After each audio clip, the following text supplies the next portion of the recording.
Next speaker is Dr. Dianna Kenny, former Professor of Psychology, the University of Sydney, psychologist, psychotherapist and child development expert. She's again coming to us by video, and her topic is normative development of sex, sexuality and gender in children and teenagers. She is an expert in child development and developmental psychopathology with a focus on children and adolescents with gender dysphoria. Dianna has written extensively on child development, Bringing Up Baby, the psychoanalytic infant comes of age, sexuality, children's sexuality and child sexual abuse, and the transgendering of children, gender dysphoria in children and adolescents. Collected papers on the psychology, sociology, and ethics of gender transition. Dianna Kenny. Thank you very much, and I'm very pleased to be with you today from across the ocean. So I'm going to be talking to you today about normal gender development and the development of sexual orientation.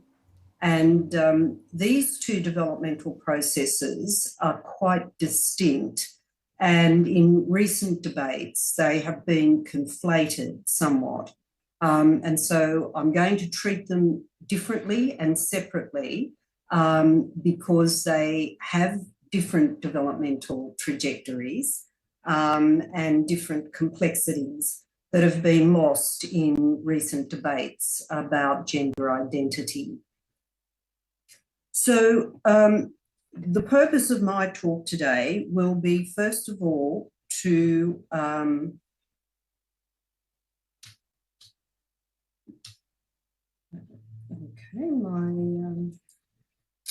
can't get to the next slide. Oh, there we go. Is to have a look at what is gender identity and how does it develop. That will be the first half of my presentation.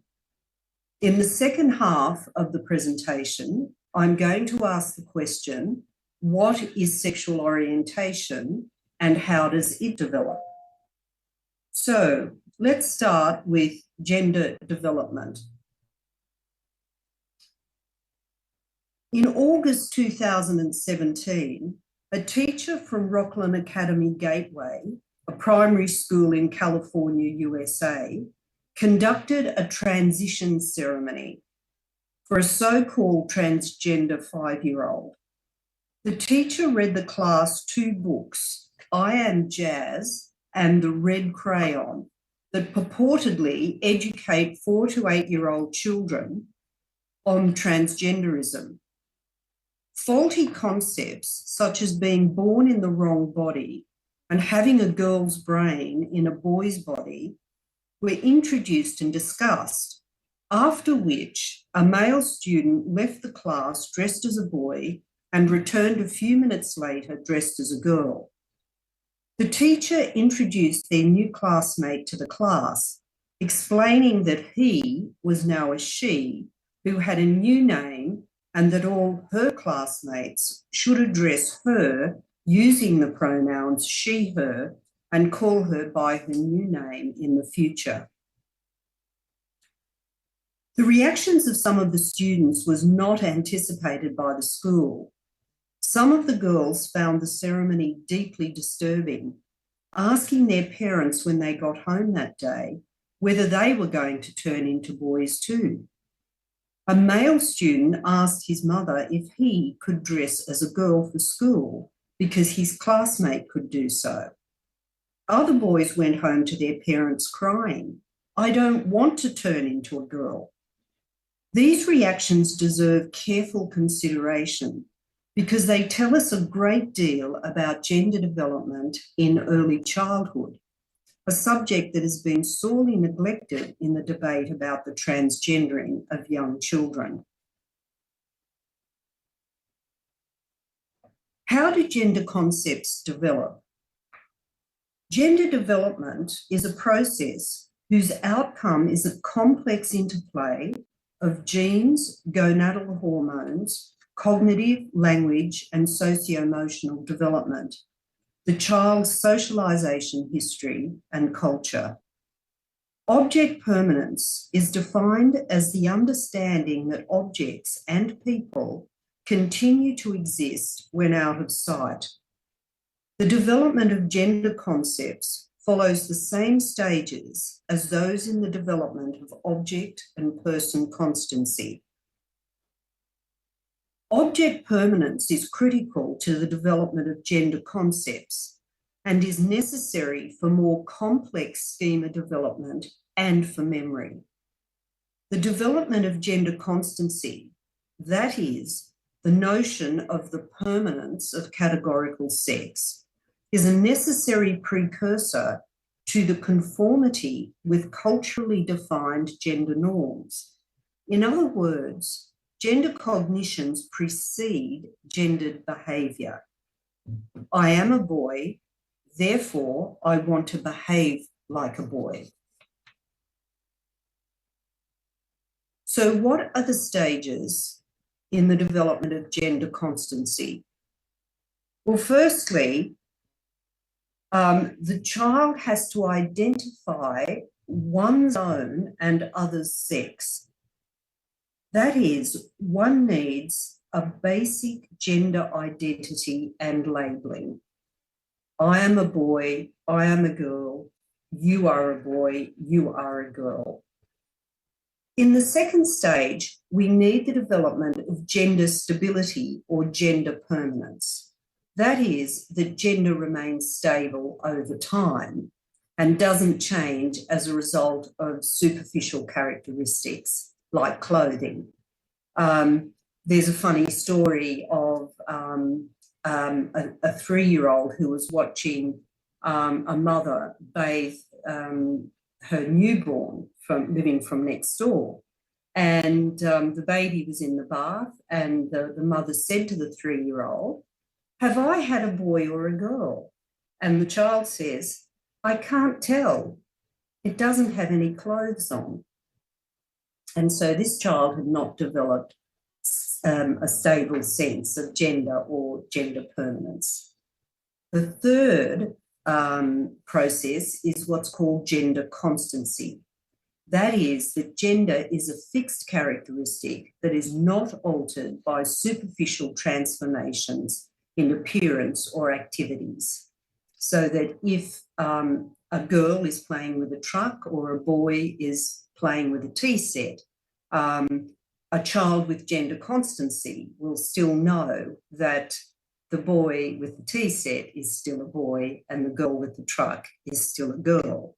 So these are very complex concepts for very young minds to grasp. So let's have a look at the stages in the development of gender constancy. As children develop their concept of gender, they initially focus on the perceptual properties of a person and act as if these properties, that is, the person's name, whether they've got long or short hair, pink or blue clothes, etc., are the defining characteristics of that person. They cannot conserve or retain a person's basic gender identity when outward characteristics change. In other words, they are perceptually bound. They define the concepts of male and female in terms of outward appearance, such as hair, clothing, and toys, rather than in terms of the person's genitalia or biological sex. Some children older than 3 years continue to have difficulty conserving sex across perceptual transformations, and these difficulties may continue up to the age of 7. This is developmentally normal. Even when preschool children do show gender constancy, it is unlikely that they understand its biological basis, a phenomenon called pseudo-constancy. Pseudo-constant children provide correct judgments of gender, but with incorrect explanations as to that judgment, while children with true constancy offer both correct judgments and explanations. Pseudo-constancy is a transitional process leading to the attainment of true constancy. Once gender constancy, that is, the stability and consistency of the concept, is achieved, children display lower levels of rigidity or gender stereotypy in gender-based behaviour and become more flexible in their reactions to culturally derived gender norm violations. This generally occurs around the age of 5, although it is interesting to note that children with gender dysphoria are slower to develop gender constancy and engage in less sex-typical behaviour compared with children who can accurately self-label their gender. Thus, gender constancy becomes an organising principle for children's gender beliefs and, to some extent, behaviours. Part of the gender development process is the attainment of a sense of importance of and contentedness with one's gender. Gender typing, a process whereby the child selectively attends to gender cues, same-sex models, same-sex activities and clothing, is a function of increasing age and emerging constancy.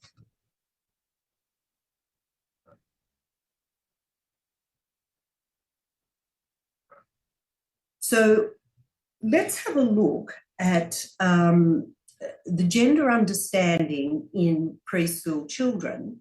And I've got a very brief clip here just to demonstrate some of the points that I've just discussed. School years, children have a strong sense of gender identity and gender role expectations. Most 2-year-olds know with certainty whether they are male or female, and by the age of 4 or 5 begin not only to develop gender constancy, but often show rigid standards for what they believe is appropriate male and female dress and behavior. Can boys put on dresses? Do girls have short hair or long hair? Long hair. Are you a boy or a girl? A boy. Are you ever going to be a girl? No. What are boys like? I don't know.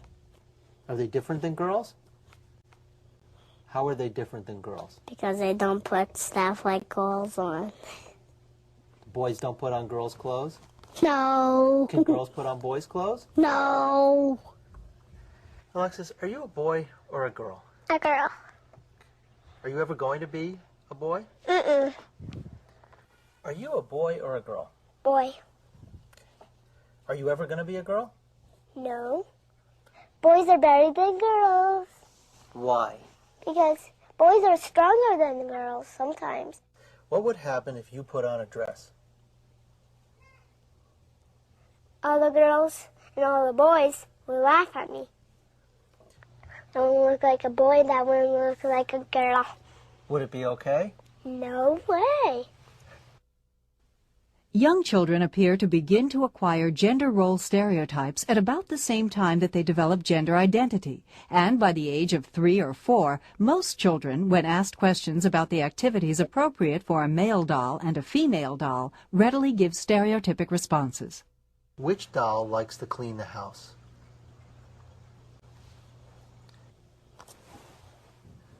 This one.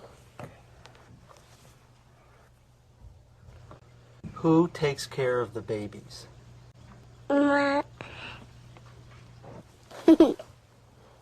one. Who goes to work?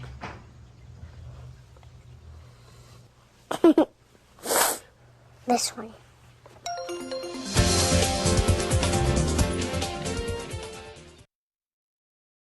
So you can see from those clips that children of that age have developed very stereotypical ways of understanding male and female roles.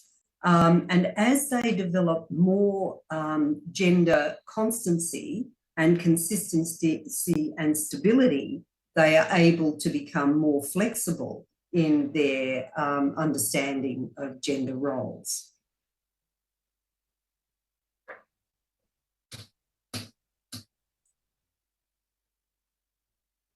I can't get the next slide.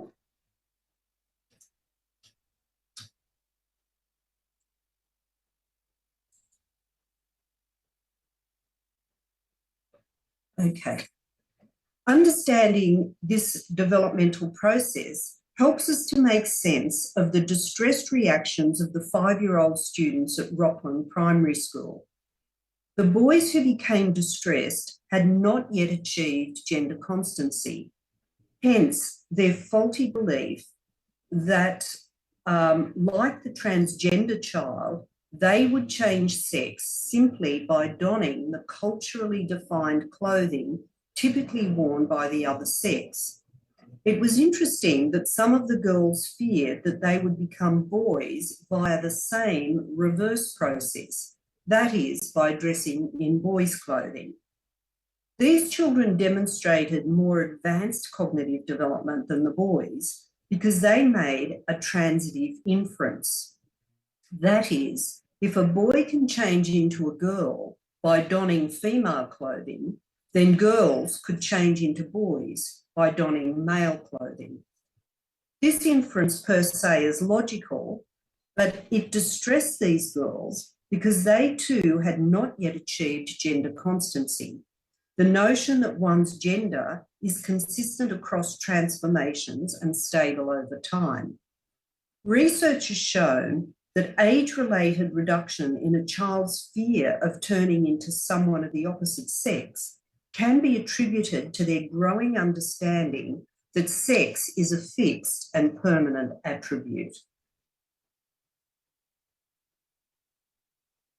Some of the boys in the class illustrated the phenomenon of social or behavioural contagion, defined as the spread of affect, behaviour, ideas or attitudes in a group which one person serves as the model or the stimulus for the imitative actions of others.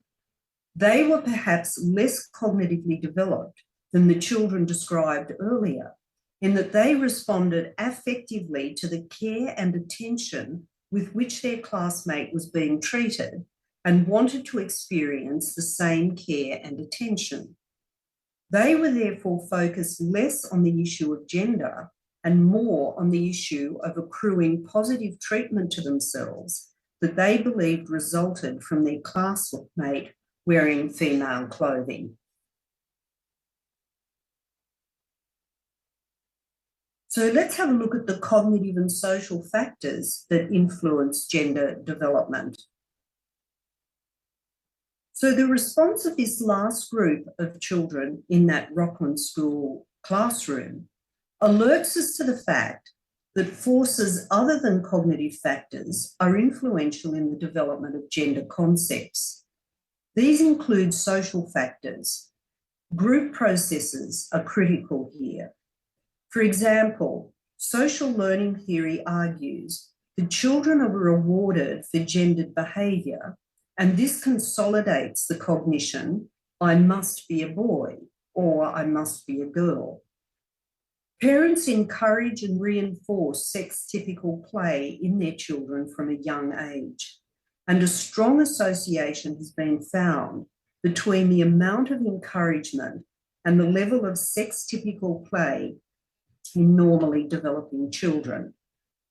By 3 years of age, children show marked preference for same-sex playmates, and these preferences persist independently of parental involvement, even increasing when adults are not present.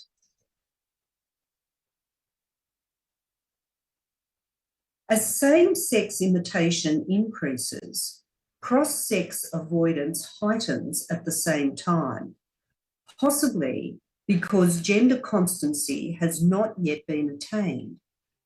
Self-categorisation in terms of a social identity maximises both differences between one's in-group and an out-group and similarities between oneself and other in-group members. Observing a boy seemingly transforming into a girl would likely disrupt these emergent categorization processes and disturb children's developing cognitions about their gender identity.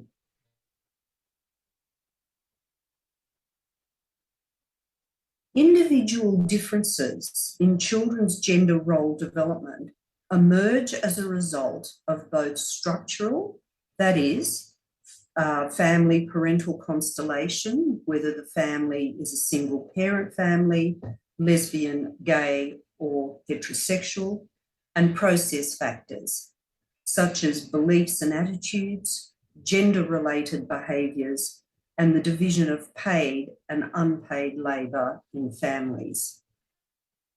It is important to disentangle family structure variables, that is, parental sexual orientation, from family process variables such as parental attitudes and behaviours. Research has identified family process variables to be more strongly associated with children's gender development than family structural variables. Research on children reared by heterosexual parents indicates that individual differences in gender development co-vary with differences in parental attitudes and practices. For example, when parents hold more conservative attitudes about gender-related issues, and when they divide household labour along traditional gender-specialised lines, their children are likely to label their own gender as well as that of others earlier than children of more egalitarian parents.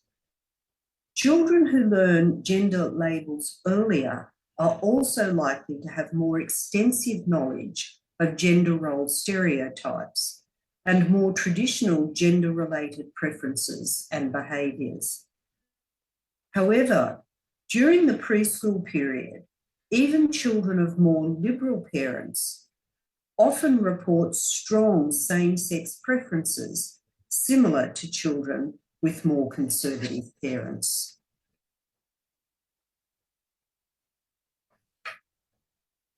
Studies in the developmental psychology literature about factors that influence gender development in traditional families can inform and guide research into families with a transgender child.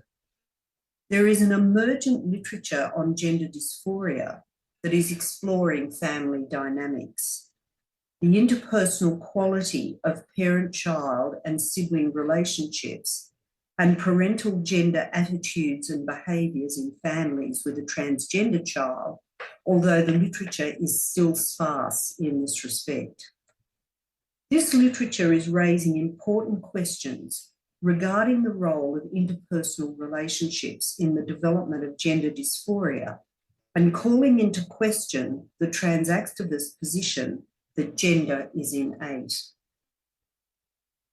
One study of traditional families found that pre-adolescent children who are anxiously attached to their mothers or who had a preoccupied form of insecure attachment to their mothers experienced lower gender contentedness and fewer gender typical feelings compared with securely attached children. This finding suggests that improving the quality of attachment between parent and child may be the appropriate treatment for a child with gender confusion or gender satisfaction, in direct opposition to immediate gender affirmation treatment, which is the position proposed by current gender affirming practice. Parents are critical mediators of the experience of their gender variant children, as indeed are siblings, peers, and the wider ecological context in which children grow and learn, including gender clinics, social media, and purported experts. The influence of all these factors on the gender dysphoric child are not well understood.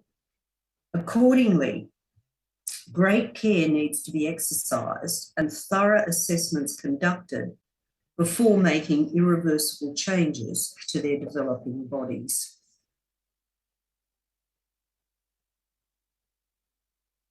Thus, the perception of being male or female is both an individual and a group process, in that children, in the course of developing a gender identity, assign themselves to a categorical group membership which asserts new and reinforces existing gender beliefs and attitudes through processes of modelling and imitation of same-sex peers and adults.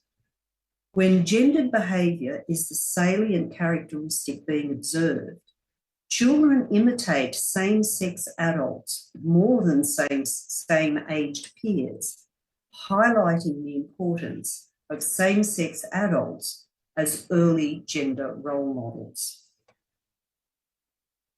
The emergence of awareness of sex differences and the display of gender-typical behaviour and preferences occurs primarily within groups after the early gender socialisation experiences of infants and toddlers that occurs within their families. Developmental intergroup theory is one model that explicates the powerful social psychological processes that operate to create group-based adherence to dimensions of social categorisation such as race, religion, politics, sexual orientation, and gender. It appears from research in this area that similar social learning processes operate in learning about gender as those that involve other intergroup or categorisation experiences. With respect to gender, mothers' and fathers' behaviours are better predictors of children's gender role attitudes than parents' gender ideology.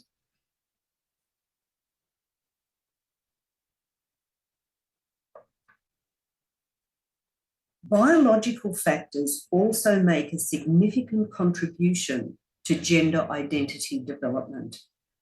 Recent research in both humans and primates show that sexually dimorphic toy preferences reflect basic neurobiological differences between boys and girls that precede social or cognitive influences.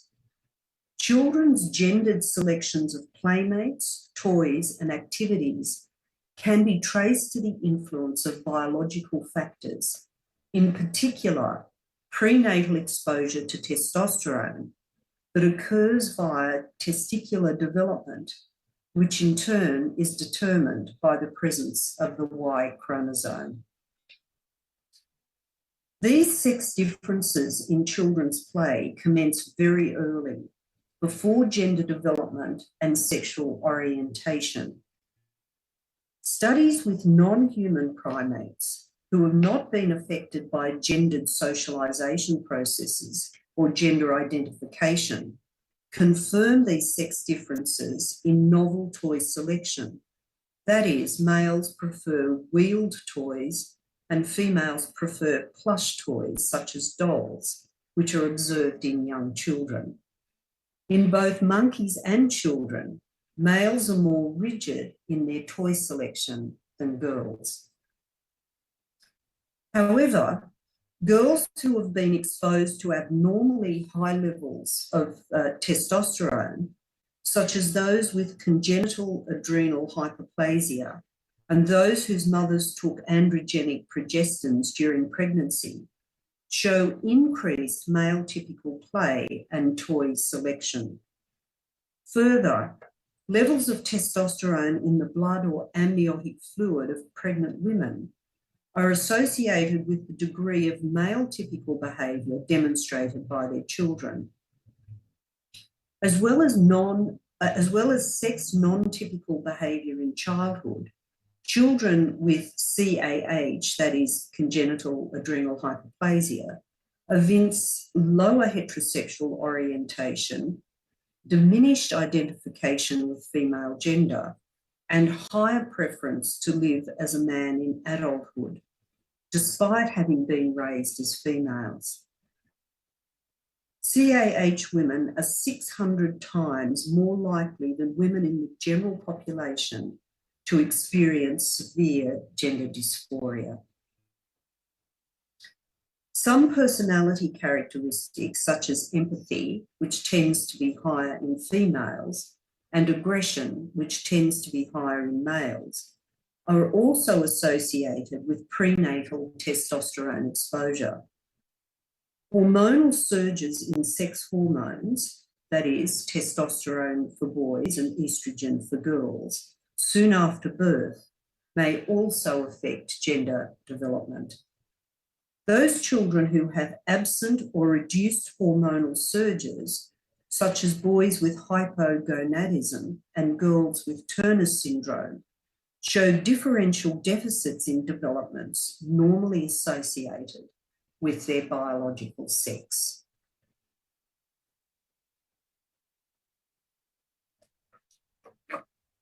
Now I want to talk about sexual orientation. In the Booker Prize-winning book, Shuggie Bain, author Douglas Stewart describes his experience growing up, and I quote, "not like a normal boy," in the unforgiving slums of East Glasgow in Thatcher's 1980s. As he slowly awakens to the reality that he is not like other boys, he, and I quote, "tried to find something masculine to admire about himself. The black curls, the milky skin, the high bones in his cheeks. He caught the reflection of his own eyes in the mirror. It wasn't right. It wasn't how real boys were built to be," end of quote. With no one to guide him, Shuggie struggles with the gulf between himself and society's expectations of masculinity. His brother Alexander tries to show him how to walk like a man. He feigns an interest in football and memorises football statistics in an attempt to fit in. Despite these efforts with the other boys in his street, there was nothing he loved more than playing with his mother's clothes and makeup. These attempts hint at Shuggie's misapprehensions of masculinity. Shuggie was aware of the difference between himself, his brother, and his peers, but he did not grasp the essence of this difference until many years later. He just knew, as did those around him, that something was not right. Despite his most earnest wish, his mother would never be cured of her alcoholism, and Shuggie was never going to grow up a normal boy.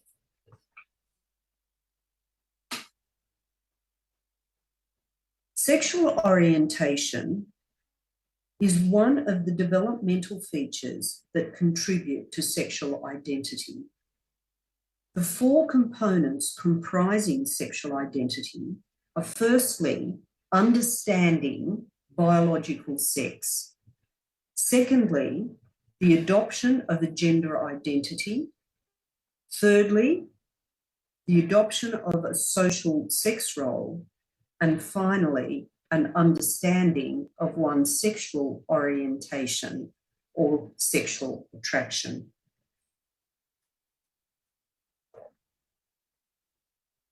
In turn, sexual orientation comprises four dimensions. Firstly, attractions, the recognition of the gender of those towards whom one feels sexually attracted. Secondly, the initiation of sexual relationships. Thirdly, the disclosure of sexual orientation to others. And fourthly, identity labelling as heterosexual, bisexual, or lesbian or gay. There has been increased interest in understanding how sexual orientation develops across the lifespan, but most of the literature in this area involves adolescents and young adults. This is because sexual orientation issues are unlikely to arise in prepubertal children because the concepts that underpin the notion of sexual orientation will not yet have developed. Many factors interact to determine sexual orientation. These include genetic influences. For example, sibling studies show more concordance in sexual orientation between genetically identical monozygotic twins than between dizygotic twins or other siblings. Secondly, hormonal factors. As we've discussed, high maternal levels of androgens during pregnancy have been associated with more same-sex attraction in offspring. And thirdly, family and social environments. For example, lesbian and gay parents may have a higher proportion of biologic lesbian or gay offspring as a result of shared genetic material. Further, lesbian and gay adults, most of whom grew up in heterosexual households, report higher rates of childhood sexual victimisation than their heterosexual peers. However, a young person's same-sex attraction could have preceded the abuse, or young people who demonstrate same-sex attraction may be specifically targeted for abuse.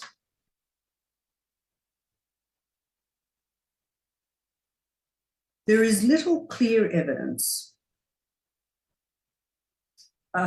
that psychosocial factors contribute in any significant way to sexual orientation. However, family composition may affect the likelihood of homosexual orientation in male children. One of the most compelling findings supporting the influence of familial and social factors on the development of a homosexual orientation is the fraternal birth order effect. This effect is defined as the higher probability of homosexuality in males who have older biological brothers. Older sisters, older adoptive brothers or stepbrothers do not confer the same effect as older biological brothers. The effect pertains even if the older biological brothers grew up apart. The FOBE, or fraternal birth order effect, has been observed cross-culturally. The greater the number of older brothers, the greater the probability of homosexual orientation in the youngest brother. The origin of this effect is thought to be intrauterine, whereby male-specific antigens on the Y chromosome trigger an immune response in the mother during a first pregnancy with a male fetus. Antibody levels rise with each subsequent male pregnancy, which has the effect of altering sexual differentiation. Recent research has demonstrated that mothers of gay sons have higher antibodies to neurogyllin-4, a Y-linked antigen, than mothers of heterosexual sons. Equally, such a finding could be used to assert the role of hormonal factors in homosexuality, since the determinative factor is hormonal, occurring in utero, but created by family constitution, which alters the uterine environment for successive male fetuses. The fraternal birth order effect predicts gender nonconformity in homosexual men. Adolescence is a pivotal period for the development of sexual orientation. The average age of beginning awareness of same-sex attraction has been estimated at 10 years of age, following the psychophysiological changes associated with adrenal puberty. However, estimates vary across studies. In one study, the average age of first self-labelling, that is, as a minority sexual orientation, occurred between 14 and 21 years of age.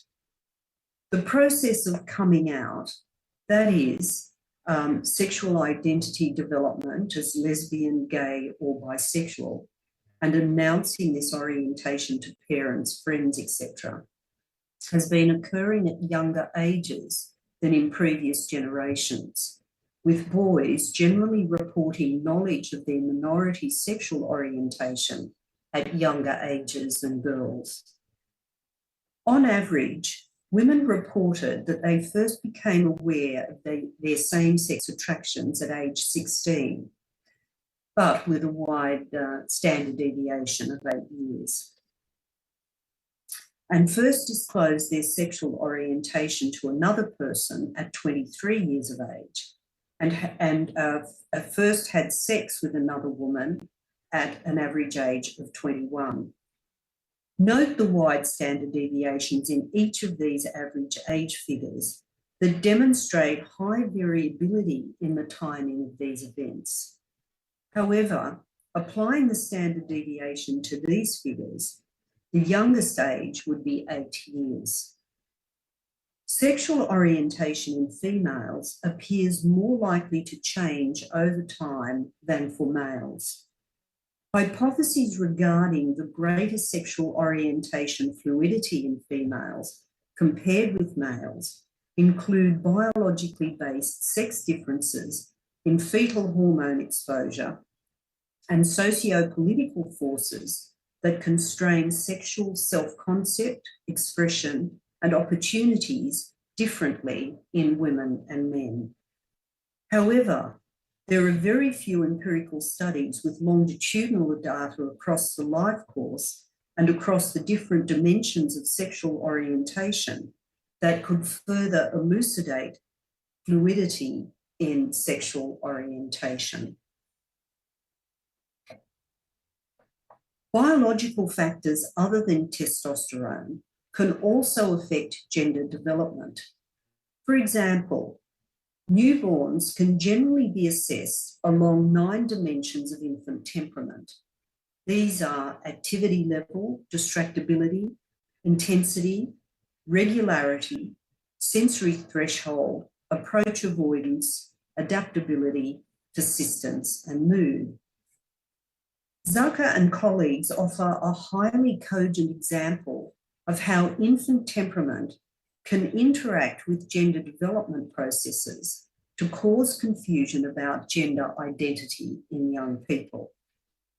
Activity level, a sex dimorphic trait that tends to be higher in boys, is associated with higher physical energy expenditure, one form of which is rough and tumble play.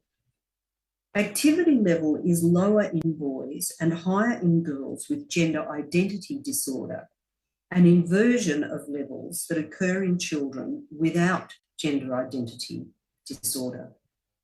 Boys low in activity level might find the behaviour of girls more compatible with their temperament, leading them to affiliate with girls, which may direct their toy and play interests towards those typical of girls. This process, if continued, may lead to the development of female gender identity and later to gender confusion and/or dysphoria.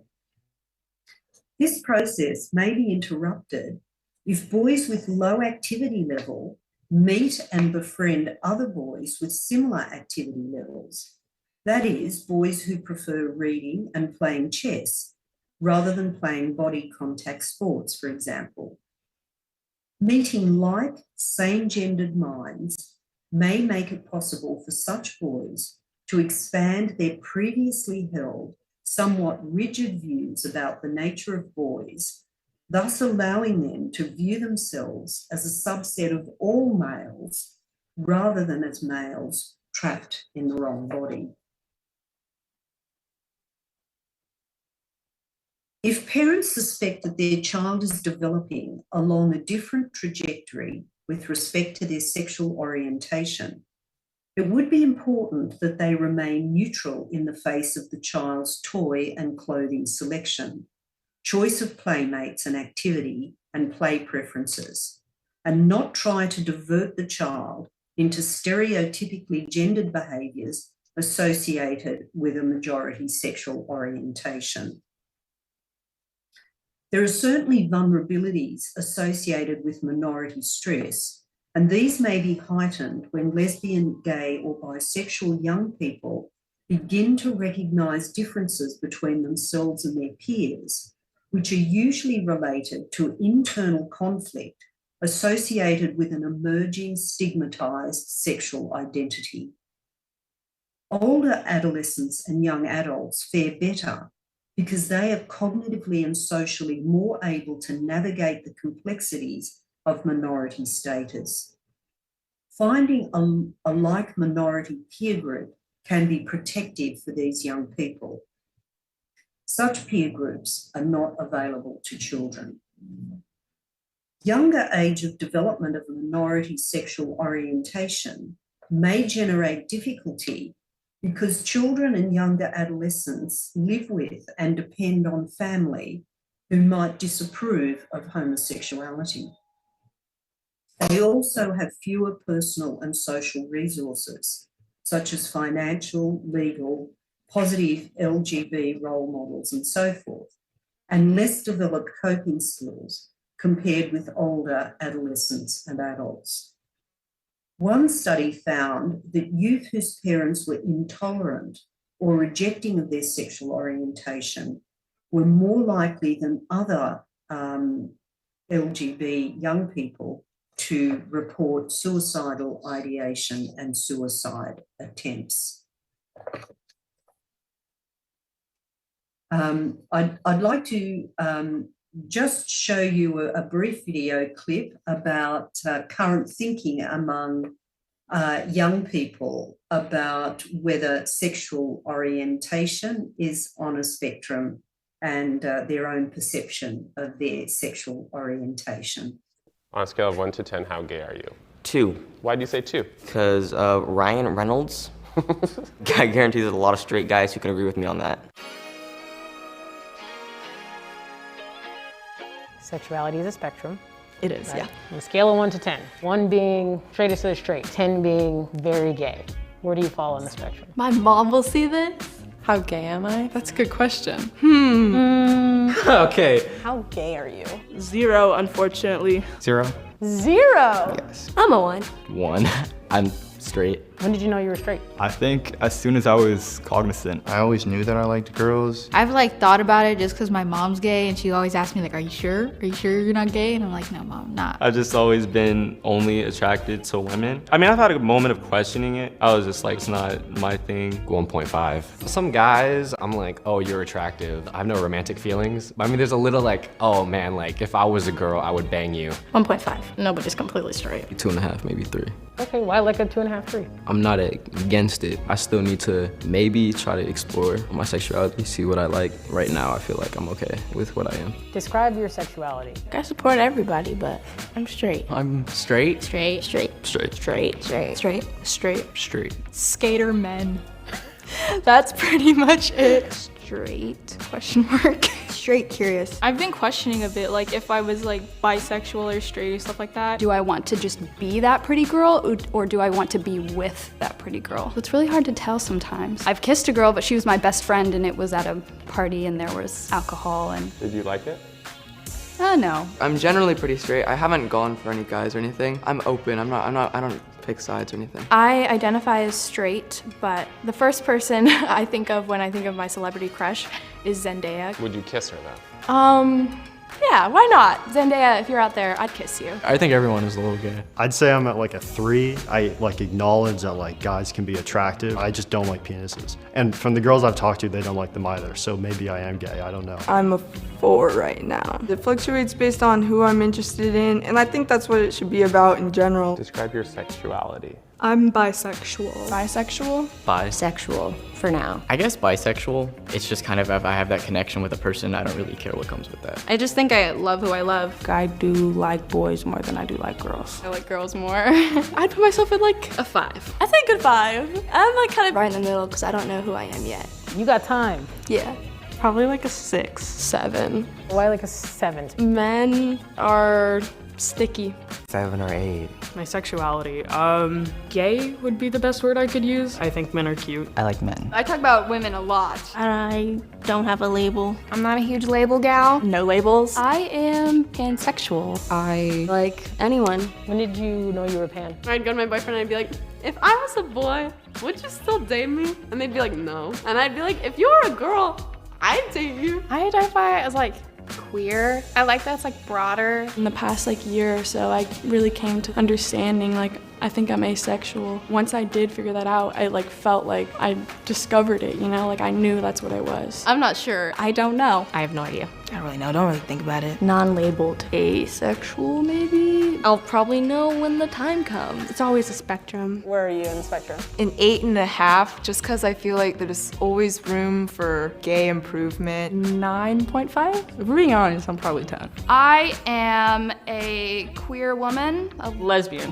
Gay as fuck. When do you think you knew that you were gay? The first girl I liked was in 6th grade, and I didn't know I liked her until we were like FaceTiming, but I was just like, I like you, and she was like, I like you too, and then it went on from there. I started listening to Billie Eilish when I was like 14, and then I was like, she's really, really, really hot. What's your sexual orientation? Bisexual. This year, I actually like came out and like kind of accepted it. All my friends are super supportive. They are awesome. I love all of them so much. I did almost have a relationship with a girl. I never have gone by I am a lesbian or I am bi.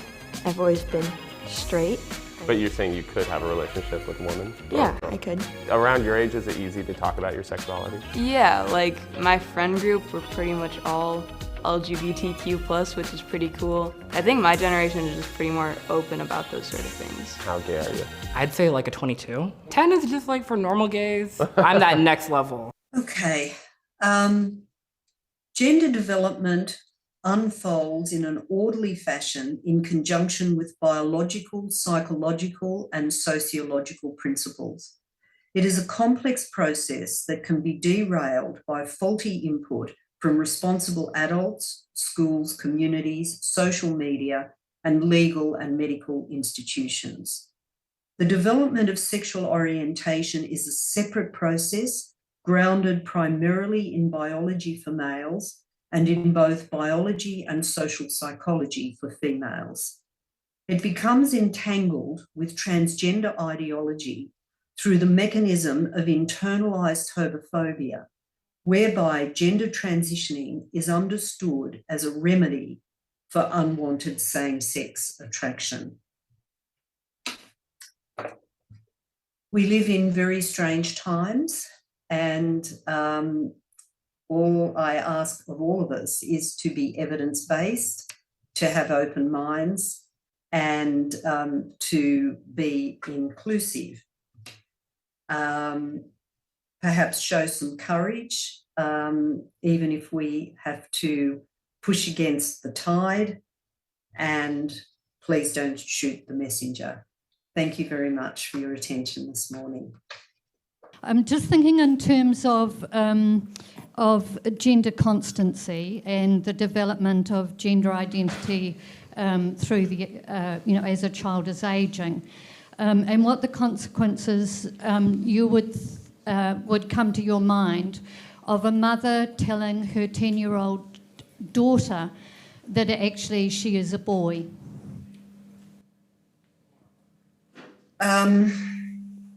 Well, of course, I'd be very, very concerned about that.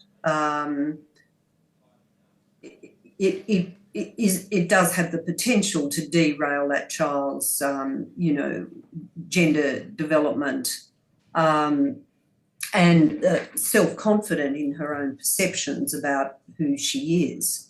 And even if that child had some gender confusion, it would not be appropriate for a parent to make a statement of that kind.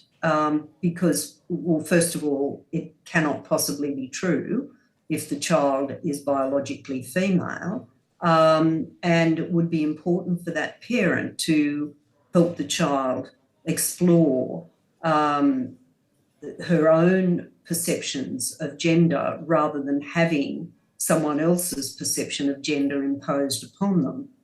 So it would be a very damaging thing to do. And we have seen cases of young people being treated as if they were of the opposite sex by parents for multiply complex reasons that have ended up with very serious mental health issues.